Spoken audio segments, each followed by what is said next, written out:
All right, so we're about to get started here. Now what I wanted to talk to you a little bit about today, now we're going to try to get the engine started and running today, but that's going to dictate what we have to do back here, which is drain the fuel out of the tank. Now these cars did not have a drain plug on the tank like the earlier cars did. I believe factory-wise they stopped doing that in about '69. I think that was one of the cutoff points for the drain plug. They may have had them into 1970. I'm not double sure on that.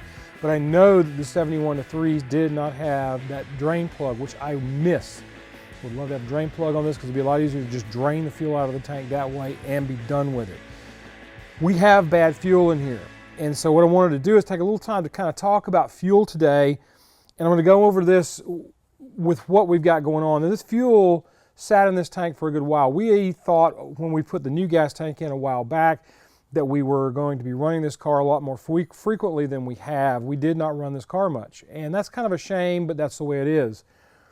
So the gas in here smells pretty stinky. It's kind of got a sweet, it's just an odd odor. It doesn't smell like gasoline that you would get at the pump. Not that I like the way modern gasoline smells, but we won't get into all of the perfumey side of things on gasoline.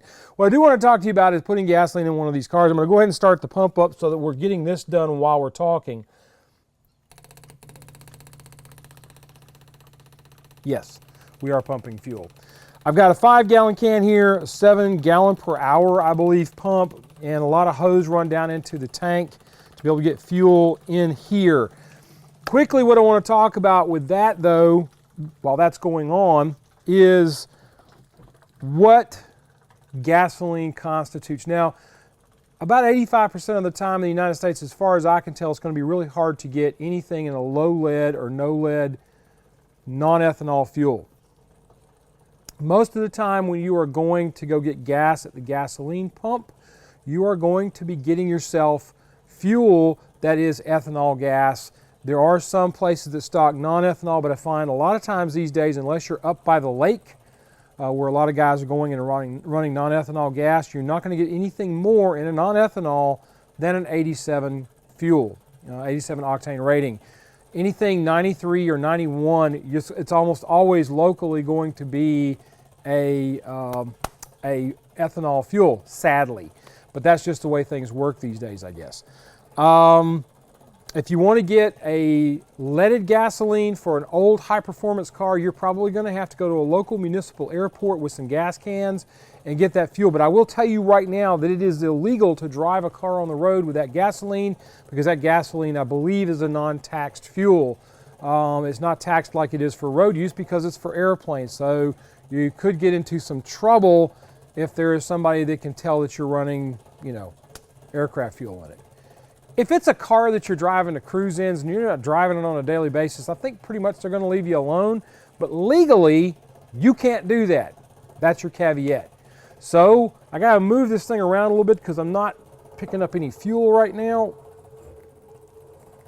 But that's the fuel thing. Now, from my perspective, it's this. I will run 93 in one of these classic cars because 93 seems to give me the best performance bang for my buck.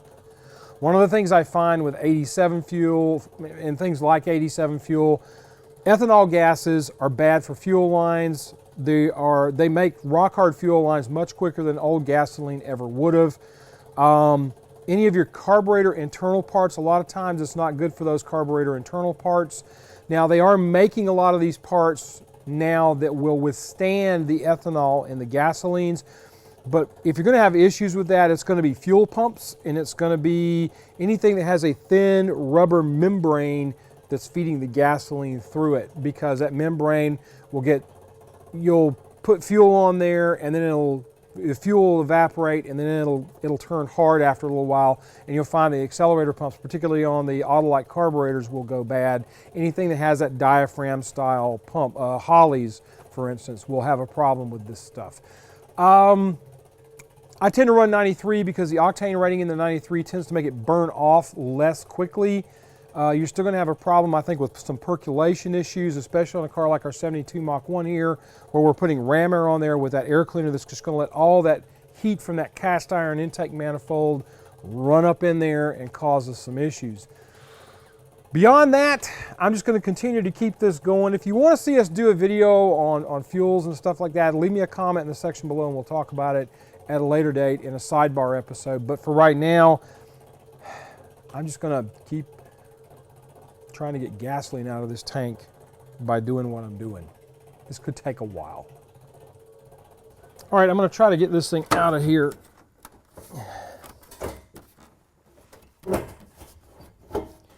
I can hear that my tank sounds loose underneath. We'll have to get with National Parts Depot and get another gasket for this when I pull this out of here. There we go. And the old gasket inside.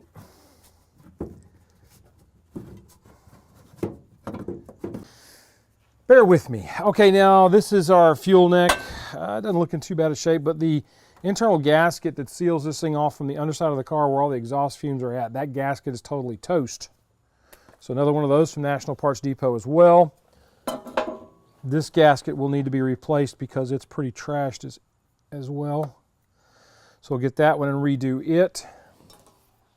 And now I can get down inside the tank a little bit better and hopefully I'll be able to pull more fuel out of here, and I'll also end up going in and replacing or pulling out the gasket from the floor inside the car. So back to the fray, shall we? I have a bad feeling about this gas tank. When I was pulling everything out of it a little bit ago before the rain started, I thought I saw some particulate at the back of the tank on the bottom of the tank. The tank, I believe, is now empty. There wasn't much fuel in it already anyway. And I tried to keep non-ethanol gas in here, but when I look down in here, I see evidence of junk in the bottom of the tank. It's almost like oil or something, or some kind of residual. I do not want to ingest that into my engine. We've run into a problem with these things before with fuel where it actually gummed up a valve enough on the 351 Cleveland that's in the 69 Fairlane wagon. I don't want to go through that again, so I am not going to run anything through this tank. Now what we'll do though is we are going to start and run this engine. So I'm going to go and get some stuff. We'll do the redneck gas can routine on it, and then we'll be able to start it and run it. We have fire extinguishers here, so if something really does go completely pear-shaped, we can take care of it. So I guess we're not going to drive it, but we are going to start it, at least in theory. All right, so we are going to go in now and get the fuel system back up and running, basically by taking that fuel line that's on here off. I don't know how many of these little locking pliers I have laying around the shop because I am continually putting them on fuel lines. I've probably got 20 of these things laying around.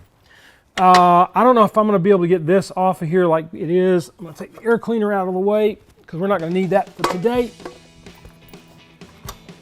And I'm going to try and see if I can get this to come off of here. I'm going to take this one off first. Nope, lock them down a little bit more. I'm going to take this one off first, get it out of the way.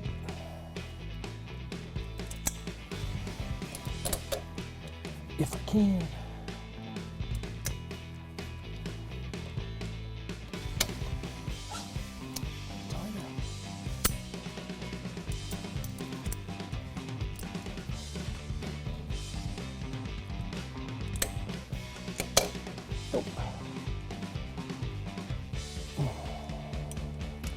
I think what I'm going to need to do is just take that. This is what can happen to your fuel line if you let them sit up too. It just split.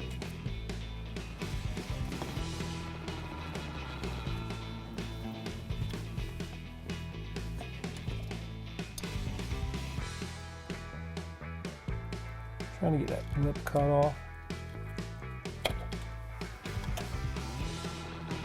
Find that later.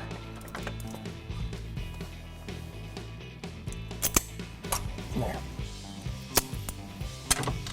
I've got some 5/16 fuel line.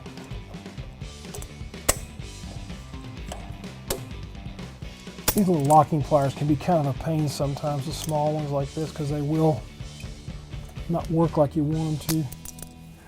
A lot of times these things are made loose enough anymore that they'll just slip offside. All right, I'm gonna have to get my old man pocket knife out, cut that other piece of fuel hose off.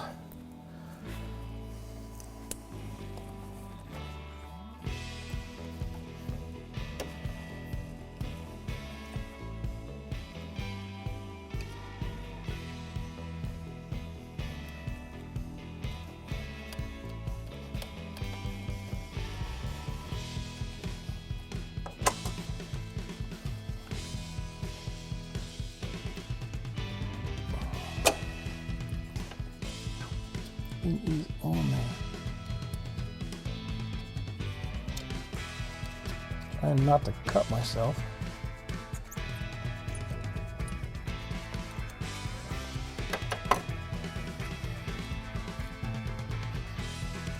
Ah, there we go. Now, the thing about this one is we've got an issue here where our fuel line is a lot closer when it lays out than it really should be. At some point I may fix that. But for now, it's going to stay where it is.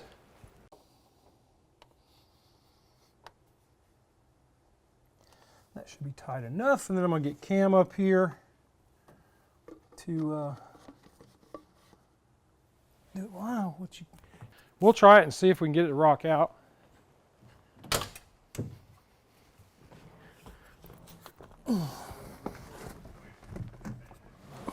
Hang on. There we go. I got it out now. Good. Now we're in neutral. All right.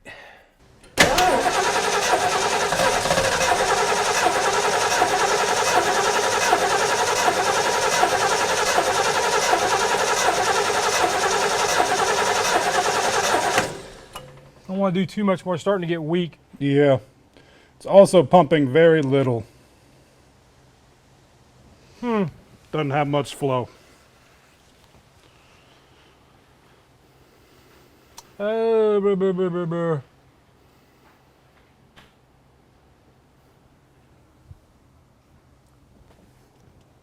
I think the GPH on that is supposed to be like 6.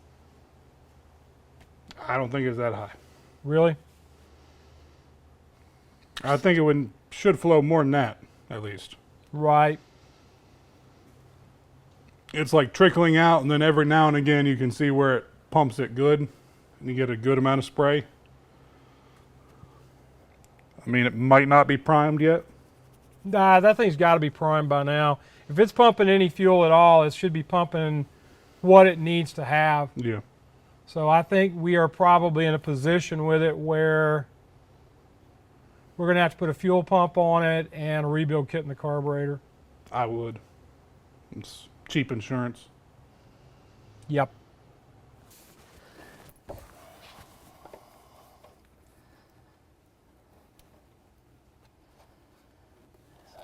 About that long right there.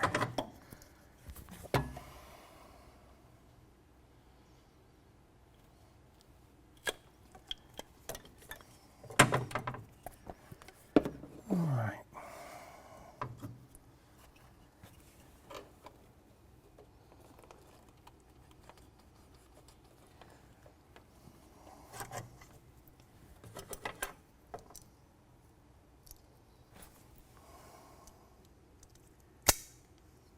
See what I'm talking about? I'm just going to go get a set of regular locking pliers.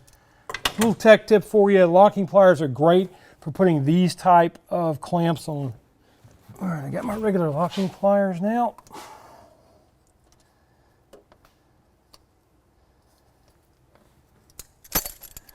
Much easier to use.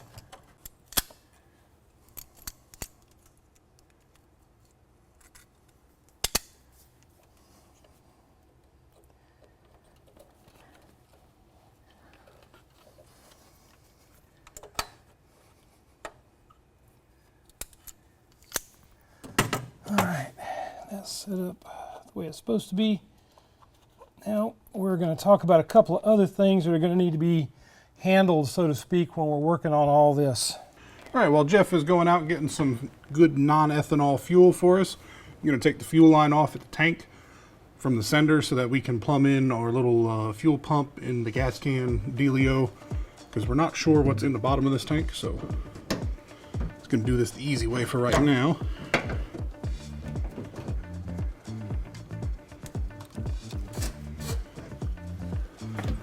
That's not going anywhere. I'm hoping this does not spray me with fuel. Ew, a little bit of varnish, yeah.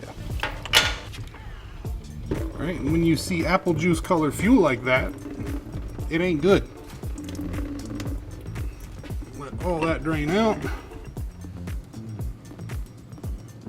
I hate the smell of this stuff. Reminds me of a junkyard. Ugh.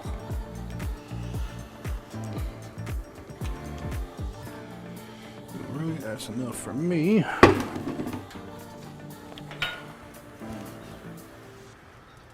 Ouch. See if I can twist this side off.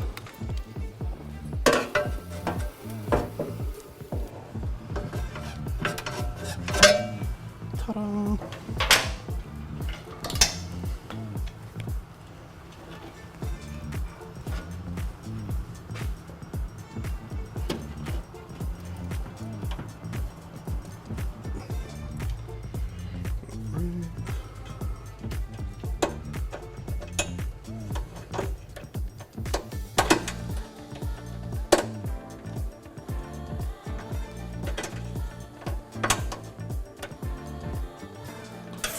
All right, run this out the side so we can lower the car back down and hook the gas can up to it.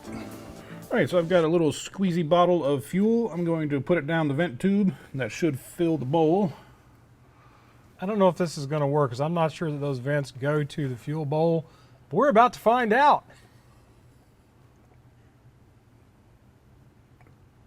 Tense moments here at Autorestomod.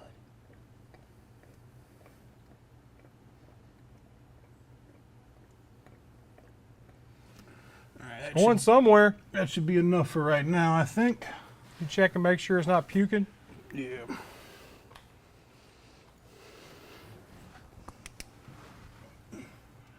It's dry. All right. Guess go ahead and hit it. I'm going to stand back a little bit so no fireball takes my eyebrows off. You look good with no eyebrows. All right, we're going to do a test without hooking up the actual fuel tank. So here we go.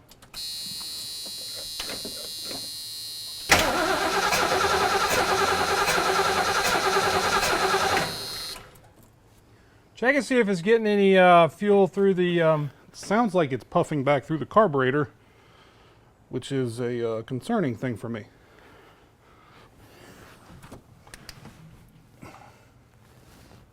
You think maybe we got a plug wire off somewhere? That would be... Puffing through the carburetor is valve stuck open. Oh, great. Hit the pedal. I don't see any fuel spray. You want me to just give it some down the throat? Yeah, just true that. Hit it.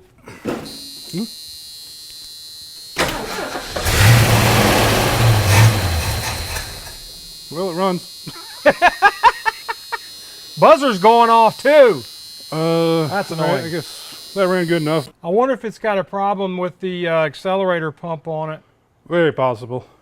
I mean, it's been sitting up dry. We may be hearing it run just from dribbling fuel, but not be able to do anything that I wanted to do, which is test radiator for heat and all that.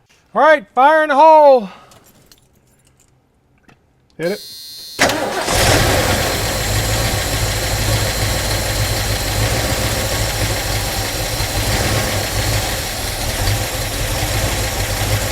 If I take the seat belt out, it doesn't do it. Probably running a little rich right now.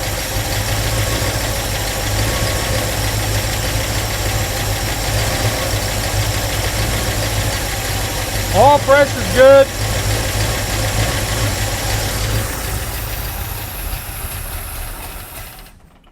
Not yet. I'd say that the carburetor's probably not feeding. Yeah. That should have been enough time. That or that diaphragm pump is kaputs. Which wouldn't surprise me either. Well, I mean, that's fairly new as well, but I mean, we don't know what it's doing right now. Been sitting in ethanol. Okay. You want to run it some more? I've got half a bottle of juice. We We can run it a little bit more. I wish that there was a way we could test the diaphragm pump. Yeah. Do you got oil pressure gauge on? On here? Yeah. Yeah, we got good oil pressure. Okay. Yeah, that's right.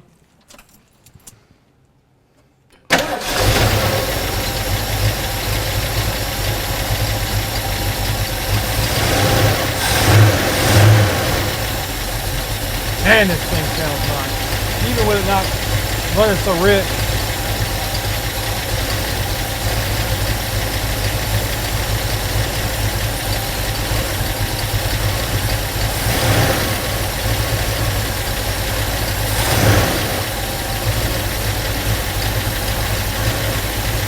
There's something around back rattling, and I think that's because the door in the back is laying down and open. These things are bad about that, though. Oh. Just leave her be. Well, On to the parts store. nah, I think we're just going to leave it. I was going to say, good luck getting a Cleveland pump locally. Nah, it's not going to happen. Oh, no. It won't go. There. Nope, still not in reverse. There's reverse. Technical difficulty. Oh my gosh, I hate that thing.